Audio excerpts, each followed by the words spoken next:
Hello, everyone. Welcome back to Beat the Big Guys. I'm your host, Sandy Rosenthal, and today my guest is from the great state of Washington, to be more specific, Seattle, and her name is Donna Seebo. Hello, Donna.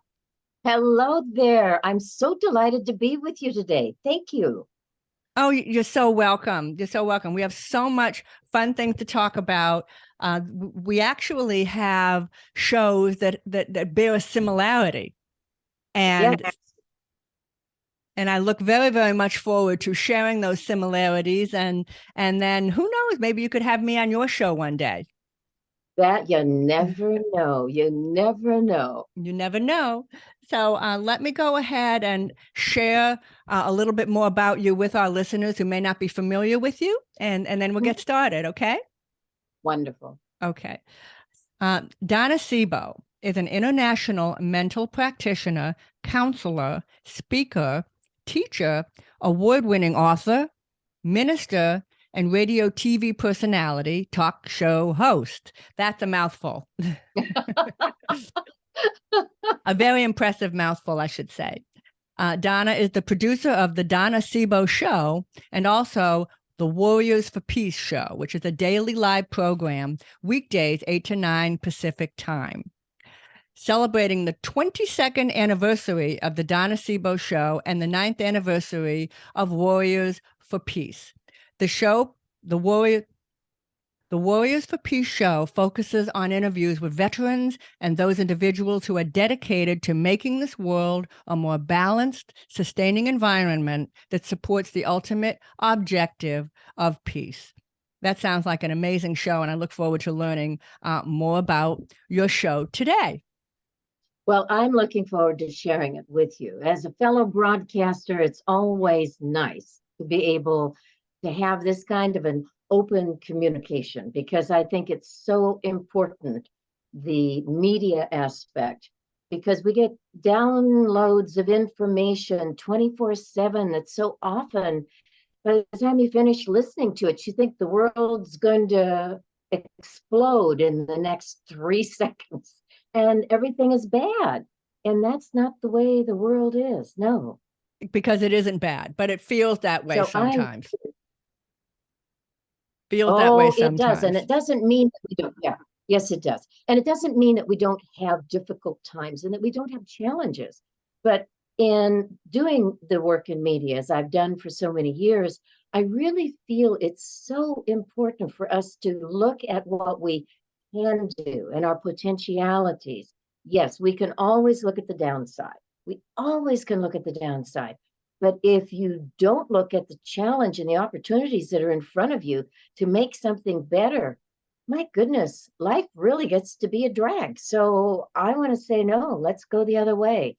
Let's be educated, let's be literate, let's be informed so that we know that we've got options. Too many times we're told we don't have any, and we really do.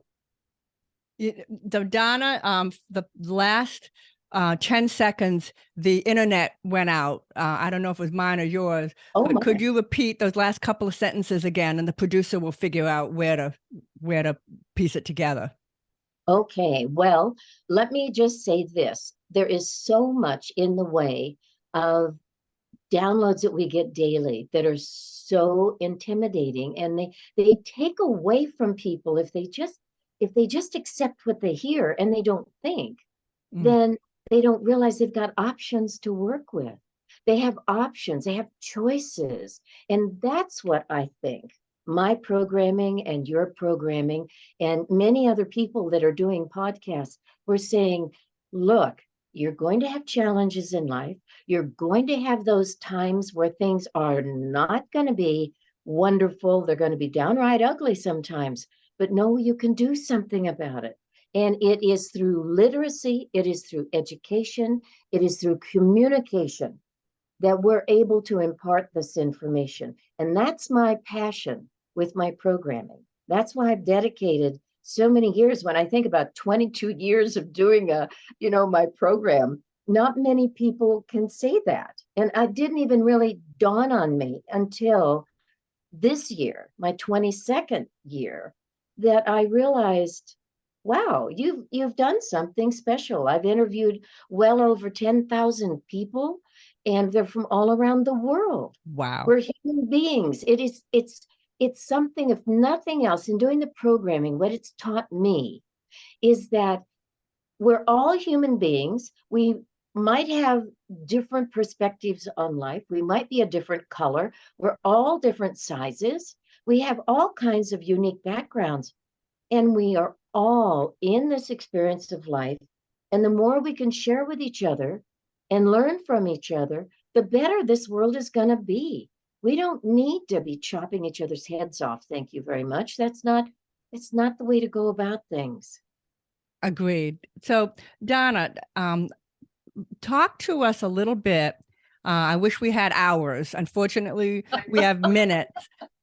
Please talk about why you decided to do a show that's called Warriors for Peace. And I'd really love to know everything. I'd love to know when you had the kernel of an idea. I'd love to know how you prepared to do it. I'd love to know what your plans and hopes were, and tell us about it. Do you think you've accomplished that? And if not, where you need to go. I'd love to hear about all of it. Well, Warriors for Peace, it started before 2014, really. The concept was there. But for me to do my daily radio show 5 days a week, the Donna Seebo show, to do that, that takes a lot of work and a lot of effort. But I felt that I wanted to do Warriors for Peace because I wanted to have 1 hour of uninterrupted conversation with authors, because I focus on authors, and I know you do too. And I read their materials. I read anywhere from 400 to 600 publications a year. And I interview people, like I said, from all over the world. Now, that's my daily show, but I have a half hour. Well, I was getting material that was so phenomenal, relating to history, relating to people's experiences, women speaking out about so many different issues that they go through in different parts of the world, men and their various environments. In fact, just this morning, before I even was able to be on the air with you, I did an interview with a gentleman who is in law. And his publication was just amazing because it was really talking about how our judicial system has gotten to a point where you're guilty first and you're not presumed innocent until you prove it. And we're talking about a case. And I look at this and I thought, this is important. Now, people may think it's strange that I would do an interview like this on a Warriors for Peace show, but this is an hour of conversation showing that we have to be vigilant about so many things that go on in our lives. We can't take things for granted. Peace is not something that's just handed to us on a silver platter.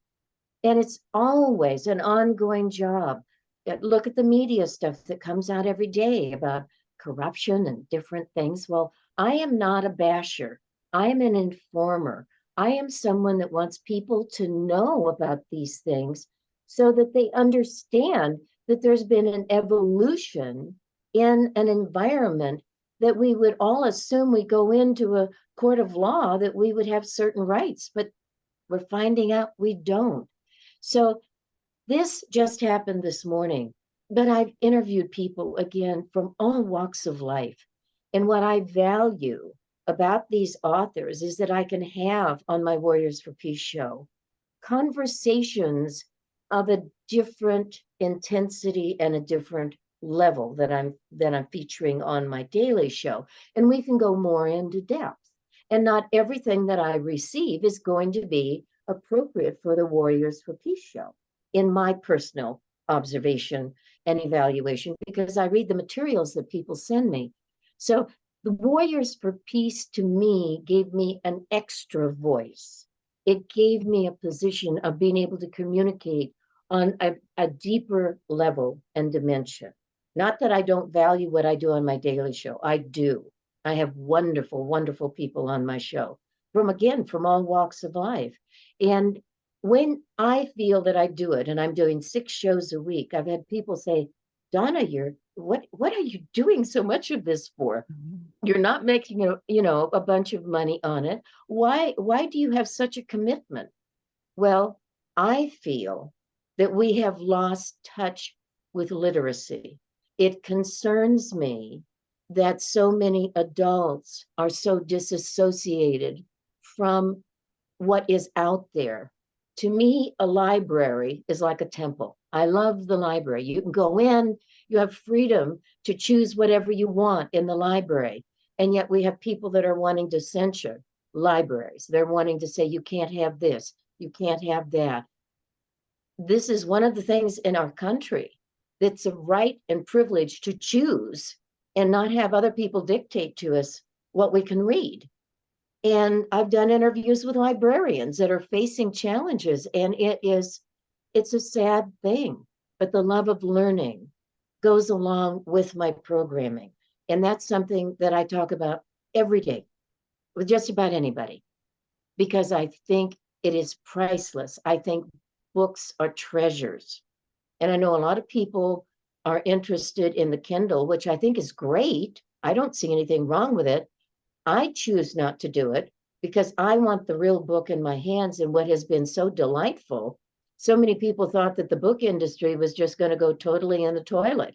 I remember in the 1990s, the conversations people would have, they'd say, oh, people just aren't going to read anymore. And I said, and there are more books published today than previously could be imagined.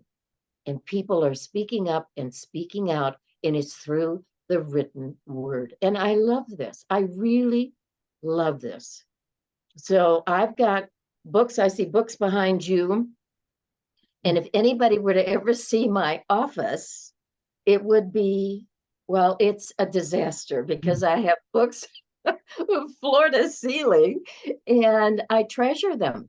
So what I cannot keep, because I'm literally running out of room, what I cannot keep, then I donate to my local libraries, because I like to think that there will be young people that'll pick up books, that will enjoy reading, that will want to explore. Because, if you have a hearing problem, or if you have any challenges with, being able to have access to information, your local libraries are just fabulous.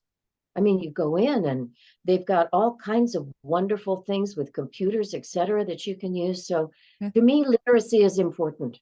And I love to see books in the hands of kids. And I love to see conversations, book clubs, all of this. This is so important. It's so important. So Donna, when did you get the idea? I know you're in your 9th year of Warriors for Peace, but what made you decide, I've got to do this. I've got to do a new podcast. And how did you decide to do authors? Authors came about actually in 2001 when I started my show. And I was introduced to an environment that produced a publication that showed authors. And if you ever have done a 5-day-a-week broadcast, you have to have a lot of material. And so I found a venue, and the engineer of the studio I was working in at the time, he said, Donna, we're getting this publication. It's all about authors. Now, I was bringing in loads of material every day. And I would have calls come in to people to talk to me and that type of thing on my show at the time. And so what occurred is I said, oh, that's interesting. And I hadn't been doing my show very long, but they do have to have a lot of material. Well, I found out about these authors. And so I contacted their PR person, whatever was listed, and they would send me a book. And of course, I'd read it, and then I would do the interview with them. And that's how it started. It was really very simple. It was almost like it was dumped in my lap. And then I decided that I wanted to do an author with each show. And occasionally authors get sick, or something happens where they're not able to be on the air with me. So then I'll have what I call an open mic show, because I am a mental practitioner, psychic. So people like to call in and chat with me. And that's something that I still do. But the focus on literacy and informing people when Warriors for Peace came into my mind, it had been there for quite a long time. But when I started my own network in 2014, that is when I started it. So my own network was established in the spring of 2014, and in the fall of 2014, that's when I started Warriors for Peace. I added that to my package, you might say. And it's been an ongoing process ever since. Has the show, I understand you're still interviewing authors, but has the show changed in any way, or metamorphosed in any way, or taken a slightly different path in the past 9 years? It went from being a morning show, West Coast time, to an evening show. Mhm. And my show is on like 8 to 9 p.m. Pacific time in the evening. And of course, anybody that has a computer, cell phone, they can tune into the show. And Warriors for Peace is 7 to 8 on Wednesday evening. So it precedes the Donna Seebo show. But it is something that I really have such a passion for. And it's a good thing I'm Gabby, because that's, when you have a talk show, you've got to be able to talk. But I use all kinds of references. Not only do I have authors, but I have all kinds of material that I share with people that maybe has come off of the internet somewhere, or I have different editorials that are sent to me, different points of information. So it's all about sharing knowledge, sharing information, and it's very diversified. It's not just a one topic type of a thing. Both Warriors for Peace is very eclectic, as well as the Donna Seebo show. So you'll find everything from how to, make an apple pie to, gee whiz, these are the latest things happening in space travel. So anything and everything, excepting one exclusion. I do not get into politics. I don't do politics at all. I Well, figure there are a lot of people. I'm sure our guests, our listeners will manage to find a politically charged or political podcast if they look hard enough. I'm sure they can do that. So, Donna, and I know this is going to be a really hard question, but what was your favorite interview? Oh my goodness, that's almost an impossible question to answer. Okay, how about top But 10? all right, let me give you Or one. one of your top 10. Yeah, one of my top 10. Let me give you one of them that was so significant to me. There was a gentleman, he put out a book called The New York City Bum. It's very, very thick. It is one of the finest written books that I had come across. I interviewed this man. He is in prison for murder.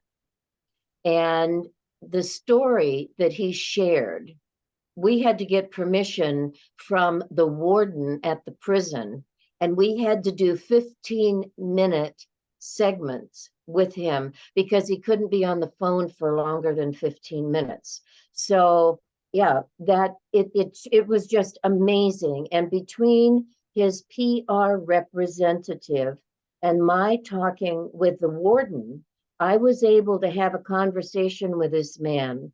And I honestly don't even know if he's alive at this time because he was on kidney dialysis. But what was so amazing about his publication is this is a man who was, and I say was, a five-star chef. This is a man that was in some of the top restaurants and hotels in New York. I mean, to be in any of these five-star places, that you have to be absolutely top notch. Perfect. He didn't get into a bad scene until he was in his 50s, and he became addicted to meth and to all kinds of drugs. And I'll never forget, in part of the interview, I asked him, in your 50s, you get involved with narcotics, you become an addict. And his whole book is about the real world of New York, the underground, that most of us will never, ever see. You might see a little something in a soap opera somewhere or in a special TV series, But this guy had a map. He had everything in the book. And I'm telling you, he is a phenomenal writer. And when I finished the interview and I asked him the question why, he had become disillusioned with life. Now, here is a man who was so gifted and so skilled and is serving, the term in prison. He was on dialysis, and obviously he was in his 60s. He'd been in prison for a little bit of time. But to accomplish this book, to get truth out the way he presented it, it was an incredible situation. Donna, what was the name of this episode? I don't know. I'd have to go into my files. That's I don't okay. remember. That's okay. So I'm sure you don't remember what number it was. No, but yes, because it was a couple of years ago. It okay. was the Well, New we could York put that City bum. The New York City bum, and we Yes. could also put that in the show notes later. Oh, Okay. yes. Because Yeah, I'm sure now all the listeners are going to want to know more about this really interesting story. Which thank you for sharing. Did you ever have an episode that bombed? Now I know they wouldn't really bomb, but did you ever have an episode, because I know this has happened to me, that you're so excited about and so looking forward to it, and you've done all your homework, which I know you do for all your episodes, and I do too. But you've done all your homework and you're looking forward to it, and it's a guest that you've just can't wait to interview, and it just kind of fell flat? No, Okay, well, wow, that's impressive. Yeah, no. What happened with me, though, is another scenario. And I don't know that this has happened with you, but I had not been doing my show for very long.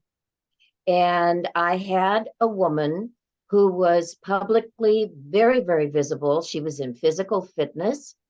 And I got her book, and it was great. That first interview, and her book was just fabulous.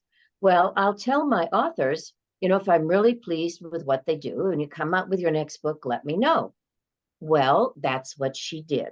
It was about a year later, and this was in the early 2000s. And by golly, I am advised by her that she's got her second book out. So knowing that if she had the first one, it was so beautifully done, I was excited because she was really a good person to have on the air. She was very dynamic. And I said, oh, that's wonderful. Let's book you in. So I booked her without seeing the book. Her second book, when I got it, I wouldn't have referred it to anyone. It was a piece of junk. And this woman was coming to Seattle, and she was going to be doing public appearances, and I was in a pickle. And I said, what am I going to do? Because I've already What did you do? scheduled. She was on the air with me, but at no point did I recommend her book. Okay. But I knew she was good at public appearances. So we sort of focused on the public appearance. But believe me, it was a challenge, because I feel that when I recommend something, that is people are going to say, if Donna recommends it, by golly, I want to get it. Quick thinking. You know what you are? A pro. You're a pro. So let me share with you just for 5 seconds my what happened with me. As everything I described, I'd read the book. I was excited about the guest. I'm not going to tell you who it is, obviously, because that would not be kosher. Yes. But I was very excited about this guest, and I'd read. And I had all my questions, this long list of questions, because a lot of the things that he discussed, well, now we know it's a male, but that's half the population. A lot of the things discussed, I'd actually been victim myself. Okay. Victimized myself. So I had all my questions. I'm so excited. And he stuck to script. In other words, he had his lines he was going to give and nothing else. So Uh-oh. I would ask a question, but didn't get an answer to the question. So, of course, the first time, naturally, I give the benefit of the doubt. And I thought, well, maybe he misheard my question. So I asked the same question again and got a different answer that wasn't an answer to the question. So this particular guest was on a script and was not going to go off of it. And even though I'm sure anyone who listened to this episode would think it's fine, in my mind, it didn't go anywhere near where I thought it was. But that's okay. And it just goes to show you every single time you have a new guest, a new show, a new episode, who knows what could happen. And that's also what makes it fun. Yes, that's true. And what I have found, and maybe as a fellow broadcaster, you've experienced this, I am very spontaneous. I'm very intuitive with questions. And when I ask questions that they may not be expecting, because I want my guests to be comfortable, sometimes you can hear the wheels in the brain turning. They're trying to figure out, how am I going to answer this? But there is that trust that guests have with a host. And I'm not a basher. I don't do that. I don't believe in it. I believe if I've read the material, then I want to present that material in a way and manner that I feel if I were listening to the show, I would want to know this information. And as a talk show host, I think also, just like the interview I did this morning regarding a legal case, and it's very public and it's something that was researched. The man that did the interview was wonderful, but to have information come forth that puts me into a situation of, I had no idea that this was going on. And when you come across and when you let people know that you don't know everything, which nobody ever does, we never know everything, but when you can share like that, and you can bring information forward and you can learn about different people in different situations that can make a difference. Oh my goodness. That alone in and of itself is very, very satisfying. And what I find, and I'm sure you find, you never know who's listening to the broadcast. No, You no have idea. no idea. You have no idea who's going to be helped. And this is global. You're global, like I'm global. And this is something where when you can share like that, then maybe someone that's listening to the program somewhere, their life might be changed in a way and manner because of what you have taken the time to read, to be able to explore, and to be able to share. That is the ultimate best outcome. Absolutely. You never know whose life you're going to touch.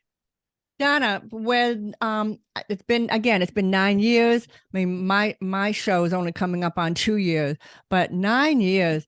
Have you discovered something from doing all these interviews and just from the gestalt of all of them coming together? Have you made any new discoveries or found new insights through your journey with Warriors for Peace?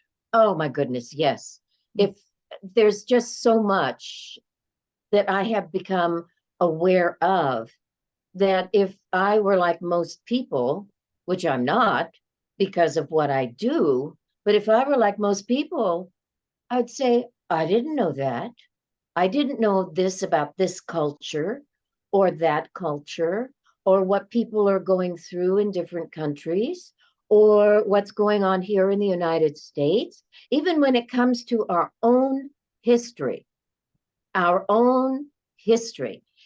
is so much ignorance with our own history. And when you have these fabulous people that have taken the time, they're doing the research, they're digging up all kinds of stuff that's in libraries. I've done interviews with people that have gotten information about American history that comes from libraries in England or in France or, different places. I've interviewed people in Ethiopia, in different countries around the world, and they have access. They tell me, I have access to resources I didn't realize I could even touch. And it's because of the technology of today. It's amazing. It's amazing and it's exciting. So my world has expanded tremendously. Speaking of technology, here you are, Donna. You're in Seattle, and I'm in New Orleans. We are pretty far apart. Yet, because in this world we live in, we have a mutual friend, and her name is Alexandra Allred, and who lives in the Dallas-Fort Worth area now. She traveled a good bit. Alexandra is a one-time Olympic champion and has written an amazing book called When Women Stood. Let me tell you the full proper title, When Women Stood, the untold story of females who changed sports and the world.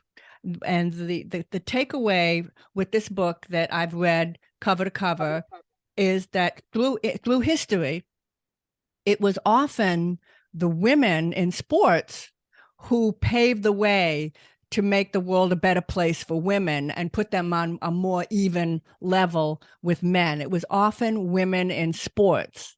And her book is a very beautiful account of that. And it was Alexandra Allred who introduced me to you, Donna. Yes, and she was one of my guests on Warriors for Peace. Yeah, she was my guest, and we had the best conversation. You see, it's people like her, and it doesn't make any difference what their background is, whether they're famous or they're not famous.